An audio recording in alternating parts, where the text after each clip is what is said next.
All right. Hey, good afternoon, good evening, good morning. I don't know where in the world that you are at right now, but I'm excited to be able to talk to Wendell today and just kind of talk about, things that are going on not only in our world, but why he's making a difference. And I just got to talk to him a little bit.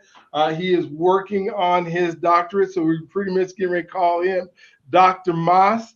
And so that is so exciting. I know I've been there. I've been through the trenches and where he's going now. So I can say congratulations right now because it is just you on that verge of just being done, which is so neat and so blessed. And so I just can't wait to talk to you on this. Journey for your program. We were just talking about, oh, well, how do I know? How did he get on the program? So we're gonna explore that, figure it out. I'm gonna find out why all the things with you as we go through it. Of course, the Journey of Freedom podcast has all been about me discovering men of color who are doing something in the world. And so that is what's been fun about it. We're over 250 episodes now of this, and there's men after men after men. When I started this back in 2023, when I had went to this conference, it was called Trust Leadership, and it was like, how do we trust?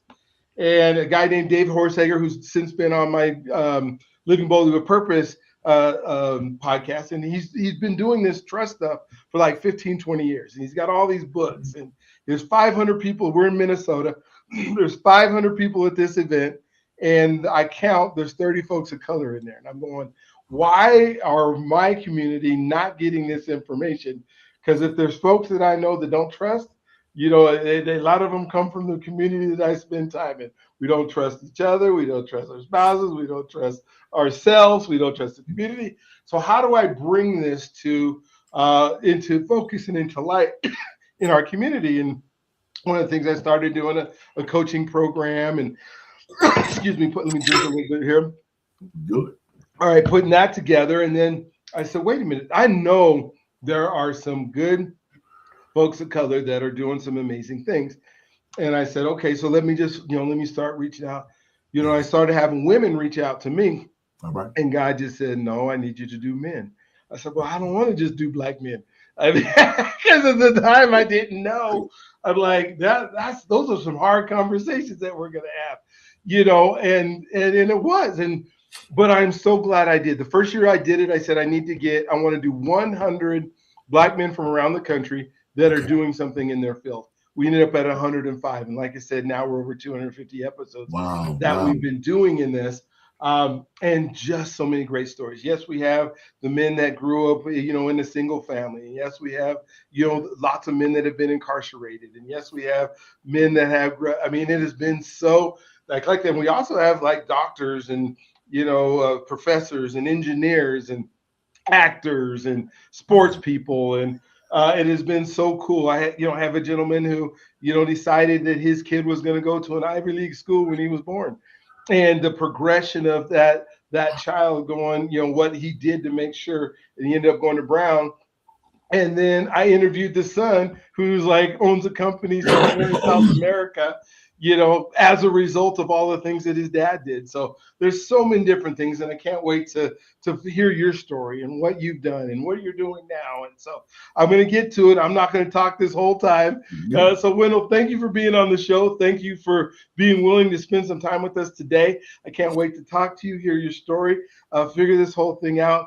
And so the floor is yours. You can start your story wherever you want. If you don't tell us the truth, there's no way we're gonna know. But when your mom watches it, then you're gonna be in trouble. So go ahead. Yes, The floor sir. is Yes, yours. sir. Yes, sir. Yes, sir. And I talked to her last night, and we don't want that. Okay, there we go. Yeah, bro. So me, I'm a mental health therapist. Okay. Been practicing for about them around 15 years. Um, and I do a lot of my work is around trauma. Okay. And I do a lot of work with men. Ever since I've been doing this work, I've had a heart to deal with trauma, racial trauma, and folks of color. So as a therapist, that's often a fun. I do a lot of work around sexual abuse and trauma. and addictions. That's been probably the majority of my work, and probably for the last 7 years, I also work at the Seattle School of Theology and Psychology as an instructor. Been doing that for about 7 years, and I work for an organization called the Allender Center that focuses on story work Okay. and training folks in trauma and in being able to engage their stories and be able to discover like the trauma that the body holds. Hmm.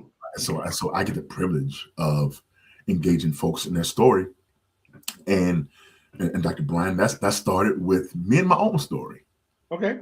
because that's how I got it. I for a long time I hated my story, and I didn't want anybody to know where I was from, because if you know my story, you know who I am, then what you gonna do with me if I tell you my story? And so my story, when I began to do story work, one of the things I had to focus on was I have a sexual abuse background. Okay. And so for me as a black man to tell that kind of story Oh was yeah. like, no, no, no, no, no, ain't no way. But then Dr. B, um, I just began this. I mean, I was into addictions, I was into pornography, and I just felt myself drowning as I was refusing to dig into my story. But a lot of it was out of a self-hatred, right? Yeah. Yeah. Um, so when I started to do story work when I got into graduate school, um, I it was the first time during grad school where I came face to face with my story, and I Okay. came face to face with having to talk about the trauma that my body held, and it was in that space where not only was I able to um, begin to get identify particularly how trauma and how my past was affecting my present. I also realized how much I needed folk, how much I needed people, and that my healing wasn't gonna come in isolation, unfortunately. Because in my mind, I want to mind my own business. I don't want nobody to know my business. Yeah. Yeah. Right? So, like, I don't like, I don't like John 5:16. I don't like the passage. It's that passage where he goes, confess your sins to one another so that you may be healed. Yeah. No. No. No. It's like, No. oh no. Like, oh no. Oh, How you come we get just it, God, but nobody else is getting it. No way. how come I think I think the verse should say, Hmm. confess your sins to God so that you may be healed. Like, Yep. but bruh, but to come from a place of realizing that feeling like my story is unbearable, man. And if you know my story, you're gonna disregard me. So that's what my story told me. But to experience folk who would hear my story, bruh, and not leave Hmm.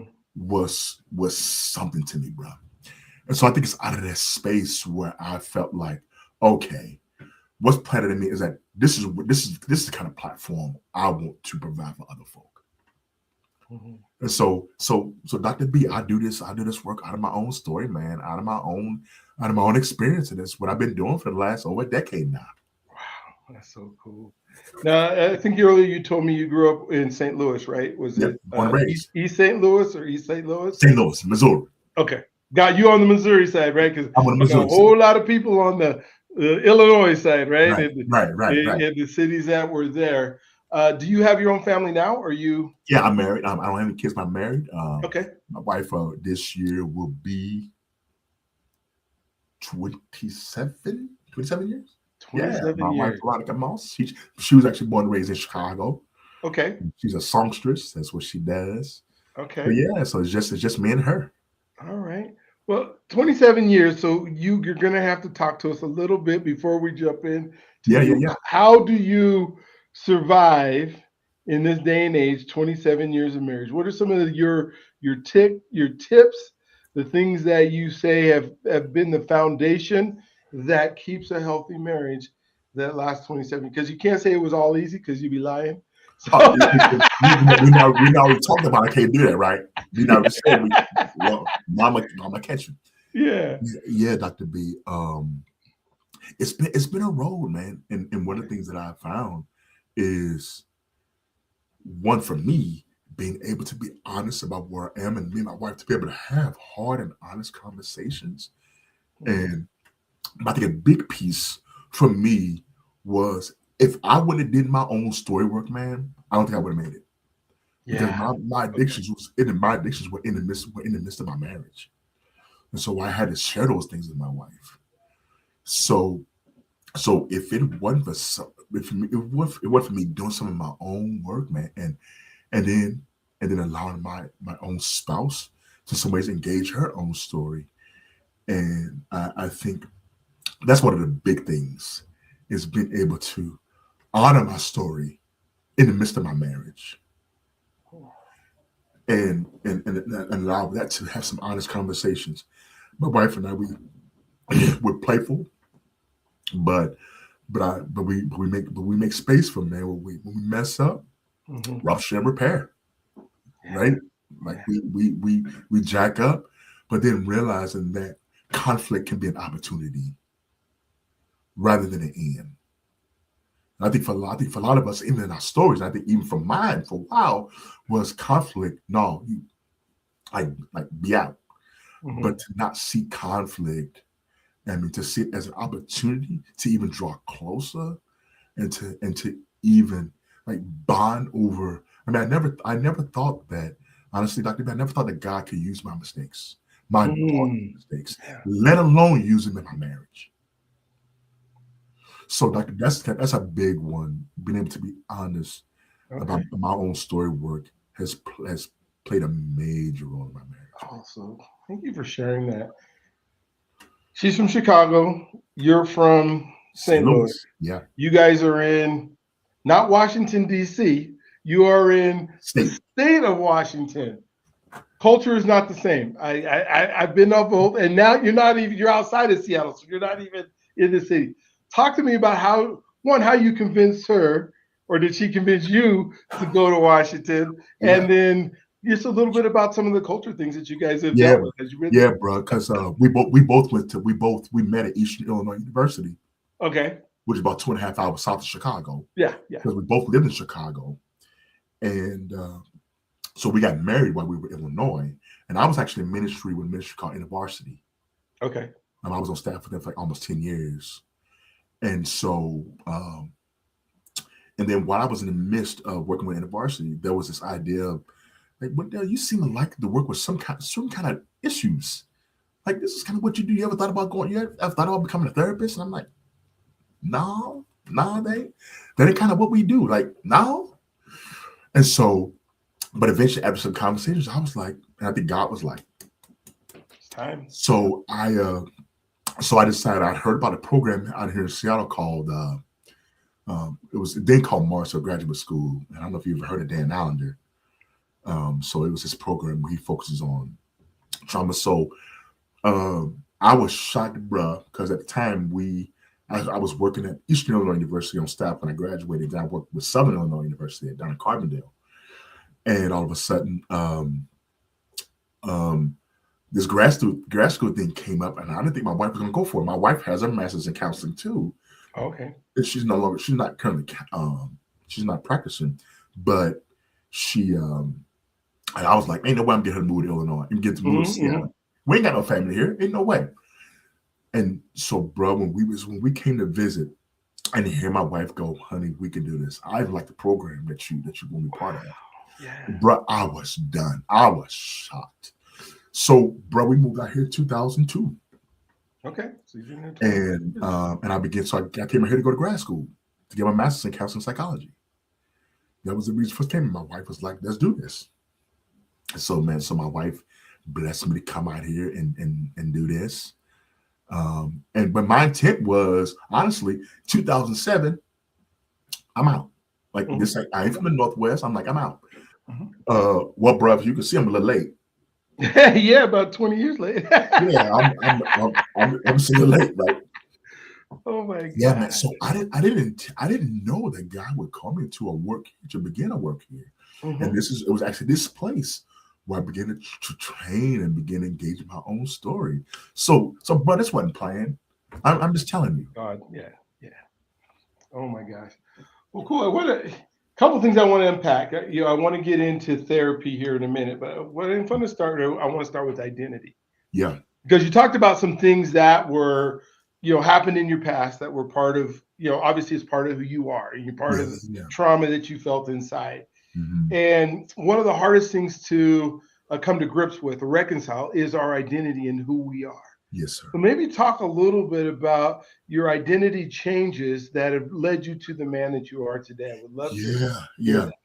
As a matter of fact, yesterday, bro, I was on a talking podcast and I was talking about this a little bit, and that is what I didn't realize is that part of the healing process, and if we're talking about resilience and growth, that a big part of my work was needing to essentially kind of integrate my trauma story, my history into my identity, and realize that part of who I've become is part of where I've been, that. right? And but before that, it was kind of like, no, I can't do that. And then in some ways, that kind of caused me to just kind of continue to react my trauma over and over and over, right?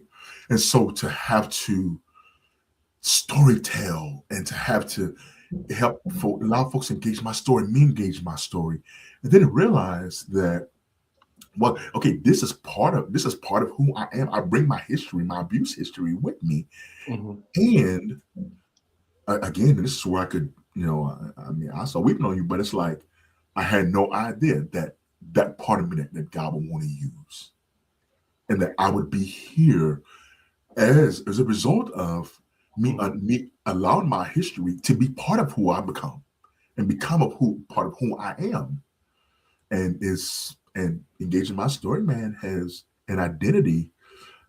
That's huge because I believe as we talk about identity, we got to talk about where we have been. We Hmm. got to talk about where we have come from because it's sure impacting who we are now, Of course. Yeah. right? So being able to engage my stories, tell my story, and even allow folks to allow ears to hear my story, and to even have folks bless and hear me, and in some ways even sing it back to me when I forget it, right? And so all of that playing a part of my identity. So a big part of it is being able to recognize that my identity has been shaped by who I am and where I've come from, and it's useful. Oh my gosh. So cool when you think about, and where you've been able to come from and where you've been able to Yeah. get to.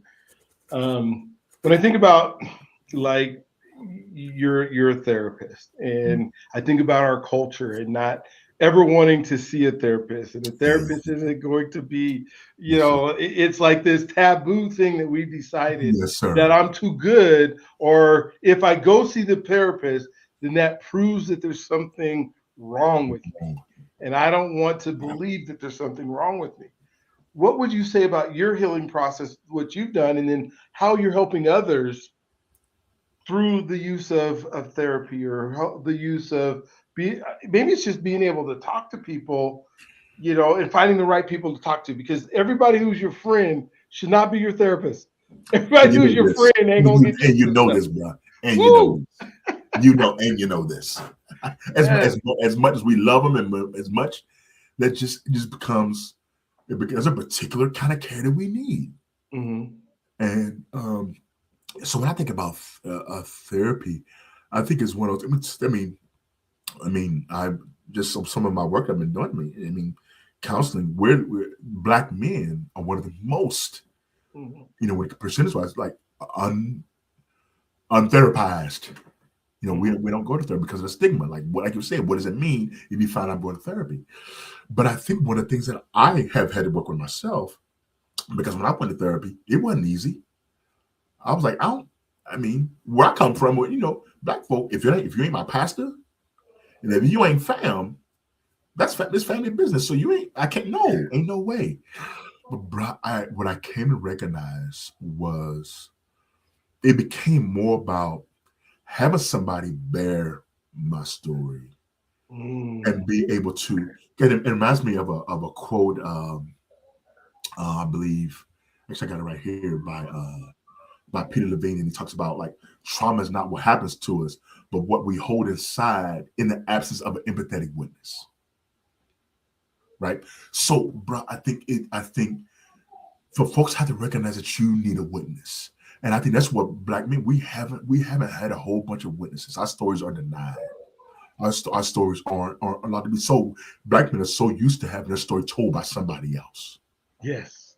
right? Yes. So in some sense, like, so a therapy, so to realize, to help folks recognize, man, you need to be able to tell your story. I need to be able to tell your story. Is it risky? Heck yeah. Yeah. I ain't no denying that. I can't guarantee that you won't be, misused. But nonetheless, what your body is holding, the Mhm. price is even higher, Yeah. right? So I think for me, I had to recognize, like, am I willing to continue to pay this price? And my body, the reenactment over and over and over again. And so, brother, I went to therapy out of pure desperation, bro. Pure desperation. Not sure how it was gonna go. Hmm. Yeah, sir. Wow. Wow. You talked a little bit about holding trauma inside of you. Yeah. And we've talked, I've heard terms like generational trauma Hmm. and, part of your DNA and part of the trauma that is in there. When you speak about that, because I don't know a lot of people understand what that Yeah, means to yeah, yeah, hold trauma in your body. What are you saying? And yeah, then maybe some of the things that we can do, yeah. yeah, I, as a I think, result of. Dr. B, I think we got to recognize the impact of trauma on our bodies. Okay. Like trauma, I mean, trauma impacts the brain. Hmm. Trauma fragments. Trauma splits us. Trauma puts us in this constant hypervigilant stage. Trauma keeps us in survival mode. And so when we think about, I mean, trauma it can cause our brains to remain kind of in this hypervigilant stage. Trauma causes us to suppress our memory. It trauma kind of promotes kind of this impulsiveness when it comes to control, and like the trauma causes us to kind of almost continue to reenact our own trauma. So I think, man, I had to realize what trauma was doing to me. I think that's why I love Joy the Guru, like, or the post traumatic slavery syndrome. I think that was probably one of the first books that I was like, oh, so trauma has ramifications, Hmm. and so in my body, in addiction, like I had to recognize that.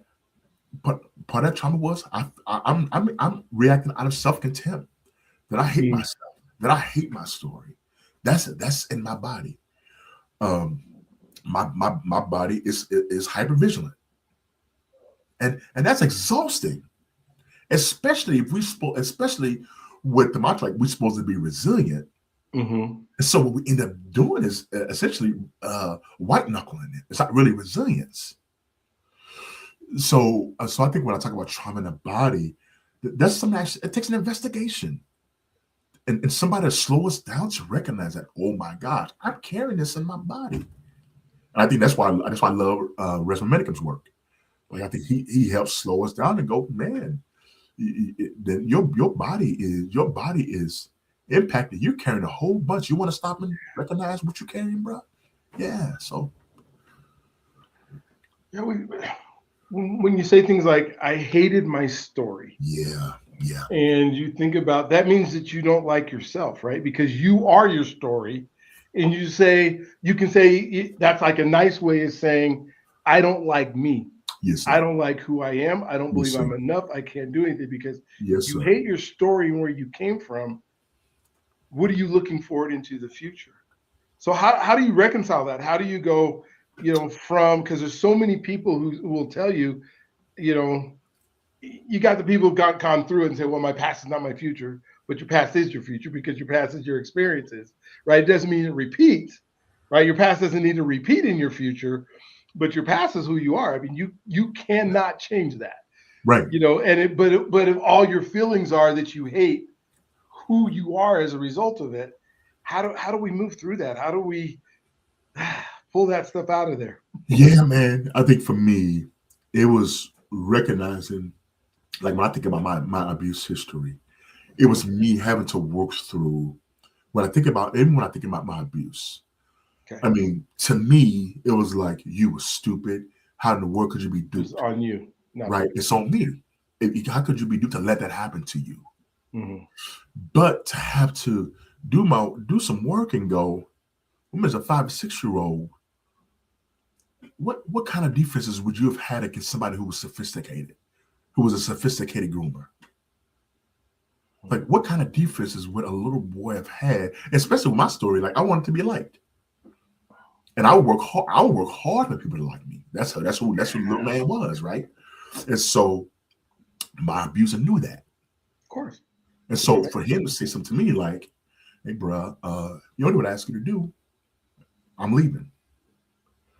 So part of me had to do the work of, I mean, essentially having a grace on Lil Bam Bam, which is my nickname, but Bam Mhm. Bam, You're bad, man. and go, why would he not say yes when he didn't want to be left? And so it took me, bro, having a whole bunch of grace on that younger part of myself, Hmm. and go, okay, that made sense, little man. That made sense of of why you would. And so that would be a prime example, bro, of recognizing, engaging those places where I blame myself, Hmm.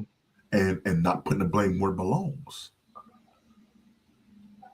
So easy to do. So Yes, easy sir. to do to Yes, sir. blame. Somehow I did something wrong that made this bad person want to come to me. Yes, Oh, sir. gosh. Yes, sir. I One of the things that came out of the Journey to Freedom conference that I went and doing the podcast Hmm. is a take doing a trip to Alabama, and it's kind of like a civil rights tour, reconciliation tour, Yeah. knowing who I am tour, so that I can move forward. Yeah. And I'm going to do it again this next January. And last time I took 18 black men, and we spent the first. It was just a 4-day trip, but we spent the first day and a half, just figuring out who we were. Right before I ever went on a tour, before I ever looked at the city, You went to the museums? yeah, before we went to museums, before we did any of that, Yeah, yeah, yeah. we spent time, one, creating relationship. Yeah, But I yeah, also had 18 black men, and I had another 10 white families that were part of doing this, right? And so yeah, yeah, we yeah, kind of figured out where we were, why we were at the hotel. Then the next day we go on a tour of Birmingham, and we find yeah. out all the things that happened. And we go to the 16th Street Church, and we Hey, see the fire hose up. And in the evening we spend time with a young lady who was part of the children who were arrested. And then we drive to Birmingham. We go to the Pettus Bridge and figure that all out. And then we end up at the lynching museum, the Brian Stevenson Lynching Museum in Montgomery. been there. And lots of emotions, a lot of things come Oh, out of it. But oh, it's so important to me to step aside and realize I am not what caused any of this. In fact, I wasn't even born when most of that was happening, right? But we still live the trauma yes, from the stories, from our grandparents, from our yes, parents, from the yes, movies we see. I mean, we live that as if it's our identity. yes, And to be able to kind of go through some of that, to go, okay, this is what happened. It wasn't our fault. It's not my future. This is how I'm going to react to it. I yeah. mean, is that kind of some of the healing that's Well, what yeah, I'm finding in this? And yeah. I think for us to realize that trauma affects us on a cellular level, right? mhm, And trauma is collective, yeah, right? That's part of epigenetics, right? Like, I think often we talk about trauma almost from an individual standpoint, but most of our trauma is collective. yeah, And so when you down in Alabama, I went to the Lynch Museum. When I was down there, you realize that this trauma is a us, yeah, right? It's not just an individual, but I think it. But I think with the people I was with, it was something for us to realize that this is in us, yeah. and to realize that, whoa, so one, I'm not alone. Hmm. Two, like, does it make sense that I when I heard stories from my father or from my grandmother, that I did not see their faces, Like, did I not see when my dad came home talking about he'd been called a coon? Did I not see my father's face? Like, did I not see his body? Yeah. Did I not see his anger? Heck yeah. And did that not kind of, how did that little boy not suck that in? Right? That's my dad. And so to realize that trauma, that we are talking about a collective trauma. That is like you said, it's a generational piece that is in us. Hmm. Yeah. Oh my gosh. I want you to talk a little bit about your faith journey. Yeah. You know, I know you're going to seminary now, and I know Yeah. that this has been a big part of your life. Yeah. And without, oh my, I just say without God, I don't know any of this Yeah. gets resolved or solved. So maybe just a little bit about you Yeah. and that journey and where you're landing now. Yeah. Like I became a believer when I was in college. I mean, I went to college to play football at Okay. Eastern University. I did not plan on um if you were coming to Jesus. I grew up in church. I Hmm. went to church every Sunday, but it was kind of one of those for me. God is on the top of a cloud, kind of, you did this wrong, you did this wrong. And I was old school Black Baptist, you know. Okay. So, but it wasn't to college, man, where I was able to think through like the gospel on my own. Hmm. So uh, I became a believer in the fall of '92.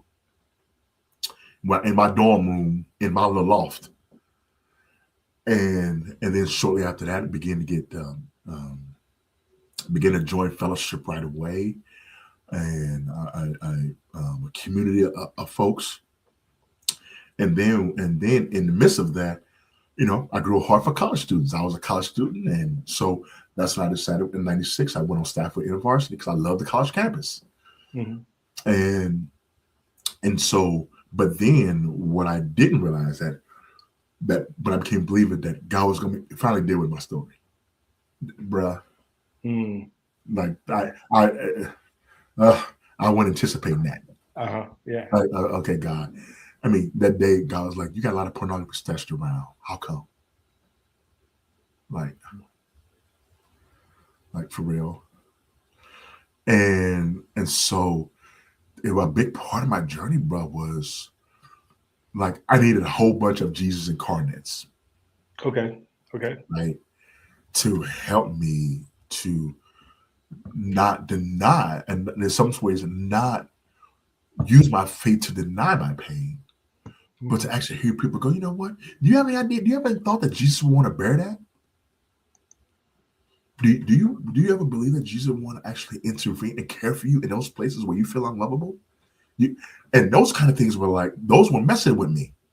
Mhm. That's not what I had in my head when it came to the gospel. So those kind of things was a big part of my relationship with Jesus, was that while Jesus wanted to bear me, that Jesus wanted, he like, my faith and my trauma were not separate. Okay. Like, he wanted to make use of my trauma within my faith, right? Yeah. And that was part of my faith. Okay. Okay. That makes sense. And I think that's humbling, bro. That's humbling that Hmm. that you could see God use places and things that you never thought would, like, that's what you're supposed to be disqualified, right? So a big part of my faith is seeing Jesus engage places where I didn't know you would. So bring that Yeah. tears running down my face. So, and this is, how, why Yeah, get a doctorate in divinity? What is the, I guess, the end goal or the result of learning so much yeah, in this space? yeah.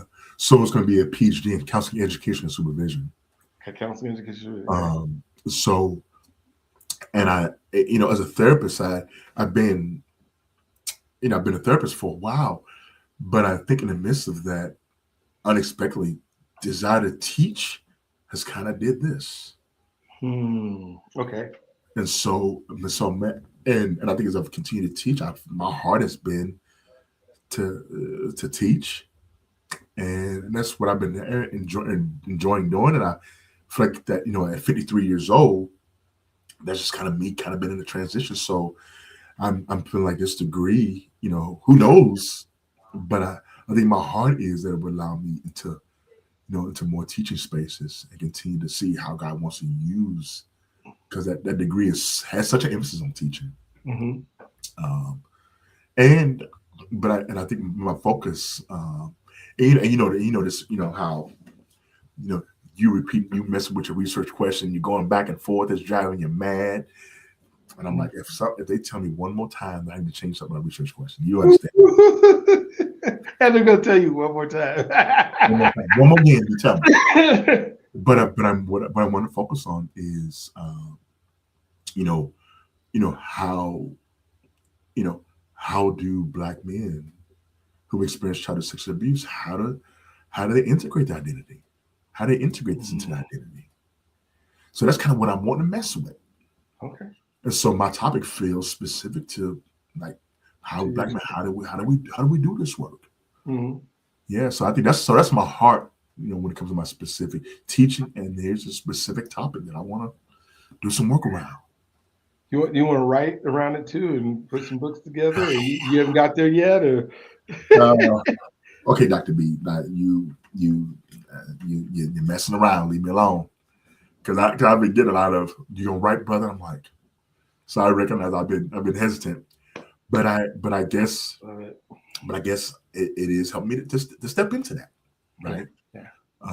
That I'm looking forward to seeing what happens. So I'm more open to it, bro. I'm more open to it. I love it. Now, finish your dissertation first, because Yeah, that's your first book. But then, as I was a special ed kid who was told I wasn't going to amount to anything, and all those me different too. things. I wouldn't college Yeah. material. And so, after I got my district, I said, wait a minute, God, there's some things that God wants me to be able to say and to put out there. And so I said, I'm gonna write one book. My book was based on, it was called There Is No Tiger. It was based on overcoming overthinking and controlling anxiety and all those things and emotions that I felt as I was trying to control my future, and all the different multiverses that could come from it, and realizing no, you can't control none of it. So Yeah, quit ruminating on it, right?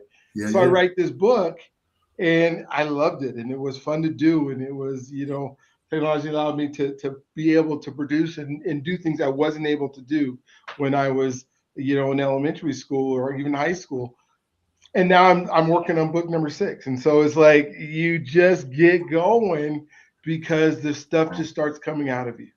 And so I'm going to encourage you. You're going to find me when you get your dissertation done, and then we're going to work on it, because there's a story to be told that can help others. Yes, And every morning, part of my devotion, and part of the things I said, dear Lord, give me the wisdom to do the things you put me on this earth to do in a way that pleases you and serves others. yes, And sir. everything I think about is, how do I serve others through what the gifts that you've given me? Yes, And not everybody has had your experience, yes, sir. but there are several that have and Yes, don't know how to deal with it. yes, sir. And some of them are through, maybe it's even the book that starts the beginning of, this is my story, this is where you can go, here's the next step. And the next step is in contacting somebody because you wrote the first part of it, or you went Yeah. out there and spoke about it, or you went out there and talked about it. All I'm guessing doing is just prophesizing on your future, my man. So Like, like I'm just telling you, I see I it, I feel it. hear it. Well, but you know what? As you're talking, and y'all forgive me, I've been yesterday I came out with a little cold, so forgive me if I've been sniffling. But what comes to my mind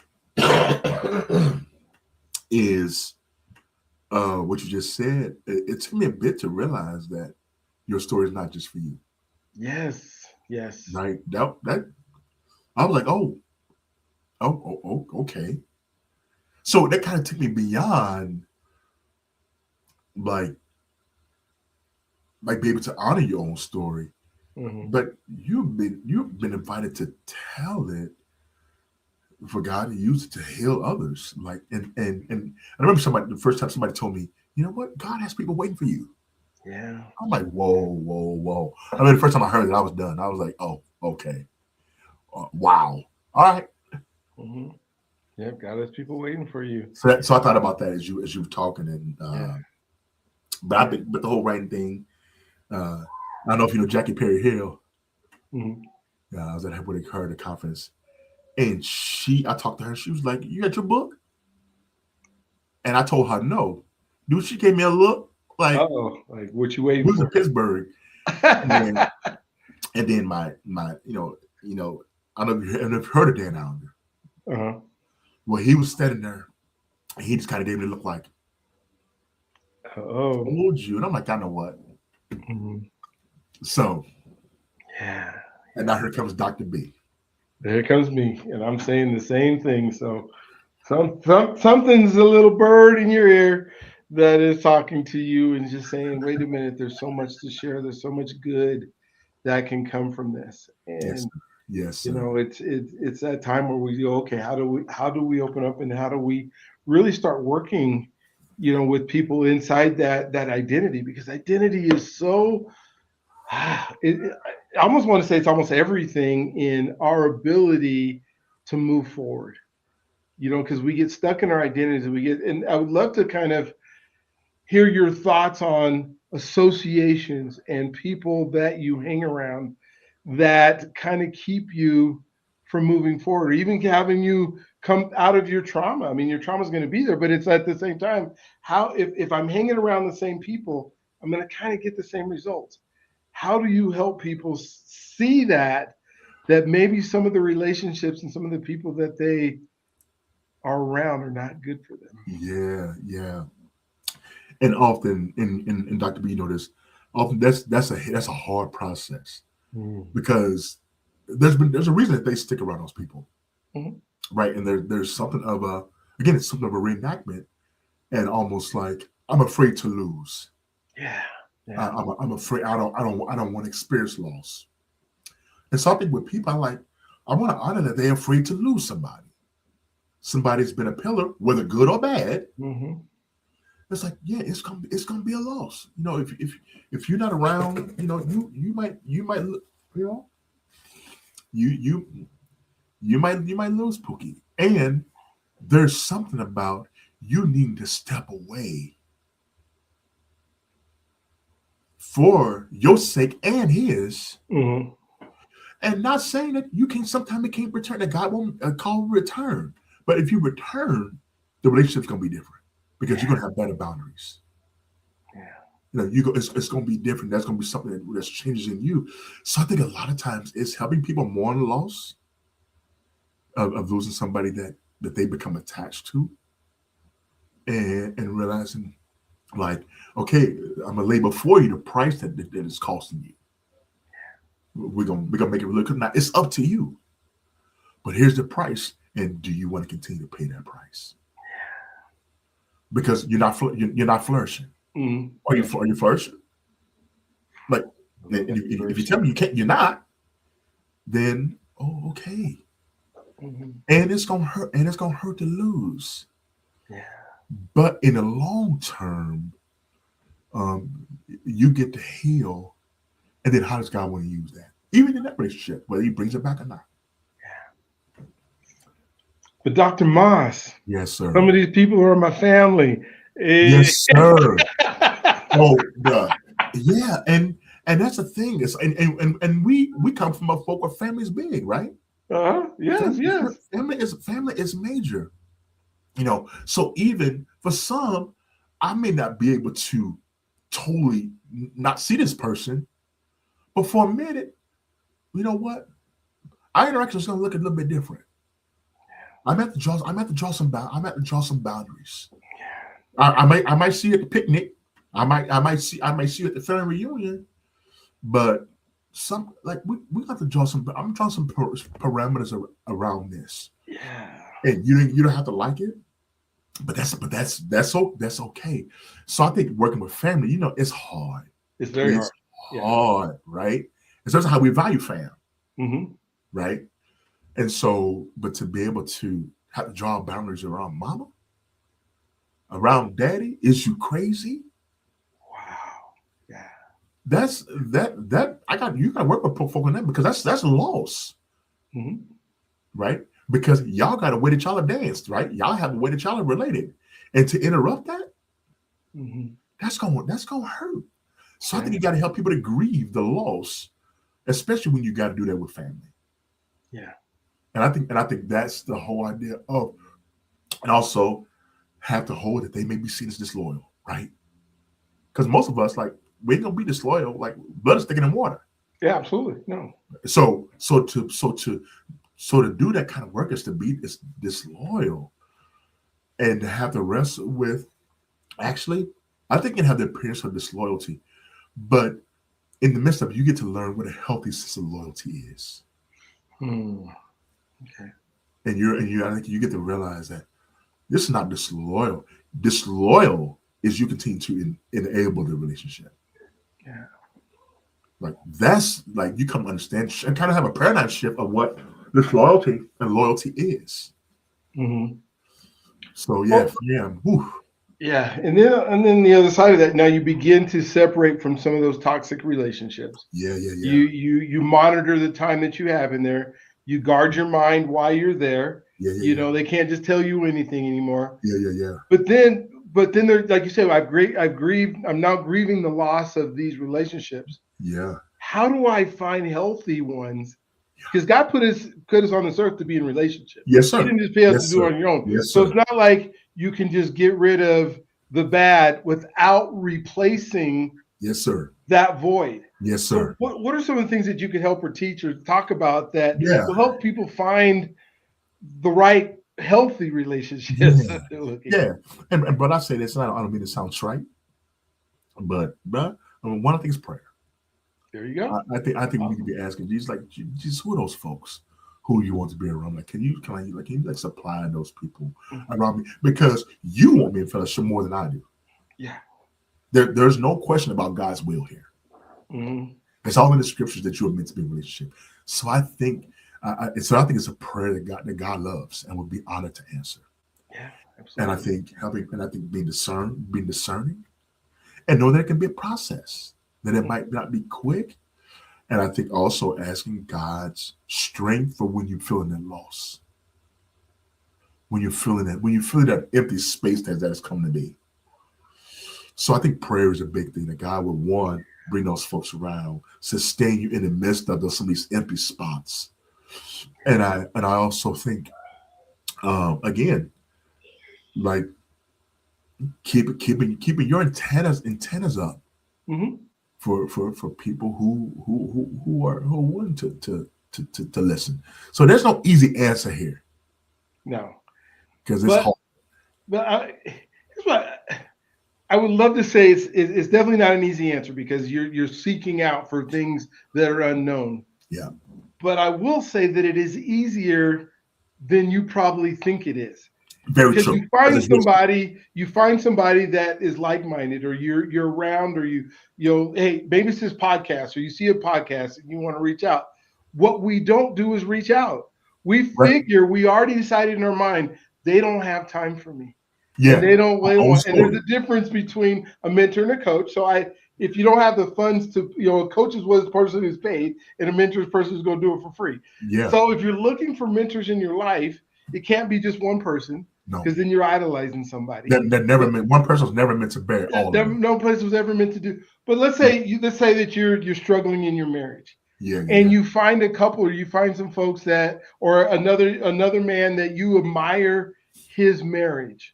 Yeah. What you do is you say, "Sir, can I take you out to coffee and pick your brain?" Can we get together? And 99% of the time, they're taking you out for coffee, because most people want to help. Right. But you're scared to ask, because you don't want to be vulnerable, because you believe it's your fault and you don't know how to get out of it. Yeah. And you're trying to solve it yourself, which you can't, because you don't have enough relationships and enough experience to solve yourself. Because if you could solve it yourself, you wouldn't be an issue. Right? So you're an issue. You can't solve yourself. So you go find somebody and you say, "Can I take you to coffee?" Yeah. And you have to deal with your own issues of fear of rejection. Right? I know that's a barrier. People like, I'm fear. Will they reject me if I ask? Yeah. And it's like, okay, I can't guarantee, but there's something about taking the more and more risk. And I think you're growing your capacity to take risk. Because one thing I think when I think about the amygdala, the part of our brain that records our limbic system, like Mhm. it records moments also of where it works out well. Of course. And we get the trust, like, okay. So for somebody to say, yeah, let's go out. So I think that's well said. Like, 'cause I do think that God will bring those folk.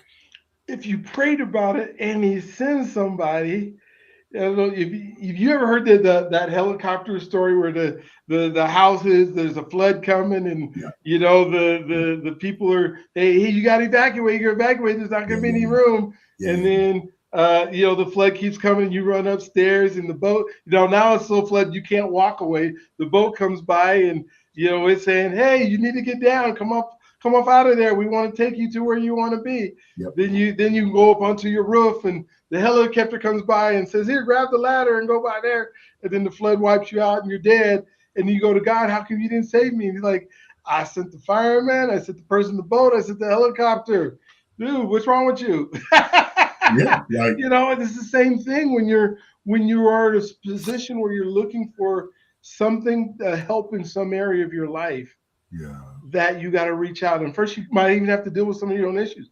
There's nothing wrong with dealing with the therapy, right? And getting a good right. therapist. And most of the jobs these days, if you have some type of counseling available to you, and we're like, well, no, I want to go upstairs, get more flood. I want it to get worse before I'm going to work on stuff. Yeah.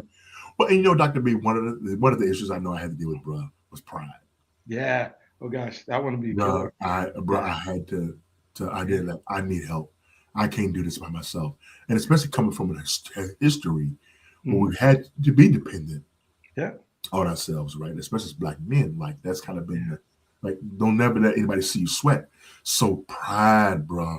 So the hypervigilance and the pride are huge, man. But I know for me, look, there was a pride buster. Tore my pride. I mean, Yeah. Ooh, it is. Yeah, I mean, it is.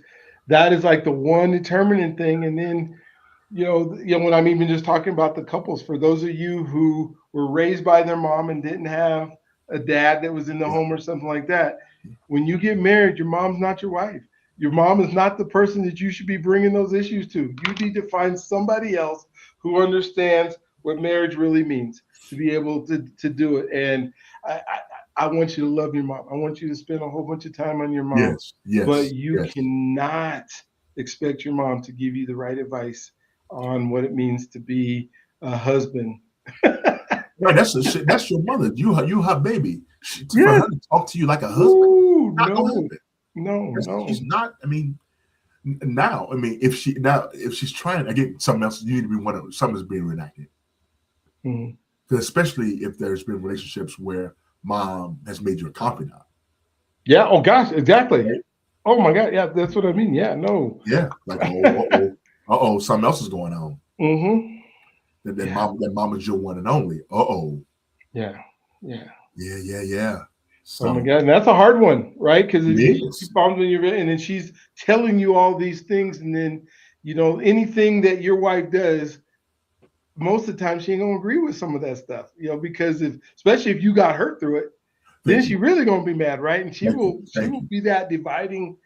I don't know why that came up today, but I guess there's somebody who must be watching that is Yeah, going right. that needs to hear that. Wendell, we're just about out up at the top of our hour here, and Yes, this has sir. been an amazing conversation. Thank you for Yes, sir. being on Thank here with you. me. I love to Thank talk you. and go through this stuff. What can you tell us, or what about how to get a hold of you if that's what you want us to do, or just Yeah, pray for you? What would you need from us that you would love to share with everybody? yeah. Like I said, you can reach me at Bishop Moss at gmail.com and BISHOPMOSS at gmail.com if you want to get a hold of me. And I love and my heart is to help people engage their story, especially folks of color, right? I do conferences like I've been part of doing racial trauma and healing conferences where I work with Anderson, but just provide a space for folks of color to do this work, Yeah. right? Because there's not many spaces that we have. So, but I don't currently have a website, but feel free to email me and have a discussion. And Brian, this is what I love to do, man. This is fun. Yeah, yeah. So I'm Wow. honored, brother, you had me on here. Absolutely. Was there anything that we didn't talk about that you wanted to make sure? Uh, Yeah. I can't say no, but I hope people, especially black men, like one thing I had to realize that this takes a different kind of courage. mhm. I think from me, from that standpoint, is I was a ball player and kind of courage to play football. But I tell you what, Doctor B, it took a totally different kind of courage for me to engage my story. Mhm. That was the kind of courage that was harder than any football game I've ever played. Yeah, absolutely. So I think I just want to invite, like, we're inviting the men to risk, but you can't do it alone. There's a lot in your body, and you actually gonna need someone to be. You're gonna need it as people, like you need an empathetic witness, and so healing won't happen in isolation. So yes, I'll end with that, bro. Wow. Thank you. Thank you for sharing that. I hope you're willing to come down to Alabama with us. We're going to do the last weekend in January next month Oh, oh, next year. oh, So oh my it's going goodness! to Oh, be yeah. let me We're gonna know. whoo it's going to be so good. So I want to invite you Oh, to let that. me We're gonna know. yes, yes, yes. Oh my gosh. So thank you guys for being part of the show today. Thank you. Don't forget your God's greatest gift. He loves you if you allow him to. You are an answer to prayer. I want to just let you know right now, you are an answer to somebody's prayer. Now, here's the key, here's the caveat in this. You don't get to decide how you answer somebody else's prayer. God does, right? Because God knows what the prayer is. So I just need you to be available. So you can't walk out to somebody, I'm gonna answer your prayer this way. That's you. That's not God talking. But you are born for greatness, and that greatness is inside of you. I think you need. It's about time for, if you're listening to this right now, it jumps out on, gets onto somebody else, because you have what it takes. You are enough. Yes, And sir. so, Dr. Moss, soon to be Dr. Moss, is a willing. I just talked about associations and people and where to get started. I would reach out. I would reach out and say, hey, this is where I'm at. What can I do? And I'm sure he can give you direction and ways to go there. I'm available for you guys. I mean, Yes, there are so many people that are willing to help you get to yes, where you want to be. You just have to take advantage of it. And so I yes, want you to have an amazing, awesome, just incredible day today. I look forward to talking to you on the next one. If you haven't subscribed or haven't done, the whatever it is that you do to click to get notifications, all that, do all that kind of stuff. And we will look forward to talking to you on the next one. You guys have an amazing, awesome, just incredible day. Again, thank you, Dr. Moss, for you being got here. it, sir.